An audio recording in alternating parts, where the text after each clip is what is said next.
ప్రతి ఆడబిడ్డకు ఒక ఐడి కార్డ్, ఆమె ఆర్థికపరమైన అంశాల నుంచి ఆరోగ్య సమస్యల వరకు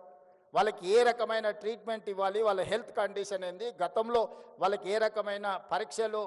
వైద్య సహాయం అందించడానికి చేసిండ్రో ఒక్కసారి ఆ కార్డు ఇస్తే హాస్పిటల్కి వెళ్తే అంతకంటే ముందు ఏ రకమైన వైద్య సహాయం అందించిండ్రో వాళ్ళ వివరాలన్నిటిని కూడా అందులో పొందుపరిచే విధంగా వాళ్ళకు ఒక డేటాబేస్ తయారు చేయాలి. ఈ రాష్ట్రంలో ఉన్న 1 కోటి మంది ఆడబిడ్డల యొక్క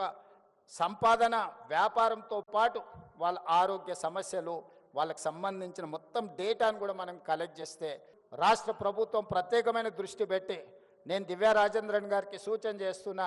ఈ డేటాబేస్ కలెక్ట్ చేయండి, వాళ్ళ హెల్త్ చెకప్ చేయించండి, వాళ్ళ కంప్లీట్గా హెల్త్ ప్రొఫైల్ బిల్డ్ చేయండి. ప్రతి సంవత్సరం ఒకసారి వాళ్ళకు పూర్తి స్థాయిలో ఆరోగ్య పరీక్షలు చేయించగలిగినప్పుడు ఈ ఆడబిడ్డలకు వాస్తవంగా వాళ్ళ ఆరోగ్యం దెబ్బతిన కంటే ముందే మనం నియంత్రించవచ్చు. వచ్చిన తర్వాత వాళ్లకు వైద్య సహాయాన్ని అందించడం కాదు,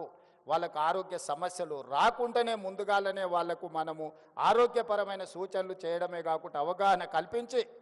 వాళ్ళకు అవసరమైన ఆరోగ్య భద్రత రాష్ట్ర ప్రభుత్వం కల్పిస్తుంది. వీటికి సంబంధించి అదేవిధంగా వాళ్ళ వ్యాపారాలను ప్రోత్సహించడానికి కూడా వాళ్ళ ఇండివిజువల్ ఉన్న నైపుణ్యం ఏంది, వ్యక్తులకు కొన్ని నైపుణ్యాలు ఉంటాయి, వాటన్నిటిని కూడా మనం కలెక్ట్ చేసుకోగలిగితే ఆ రంగంలో వాళ్ళని ప్రోత్సహించడానికి అవకాశం ఉంటుంది.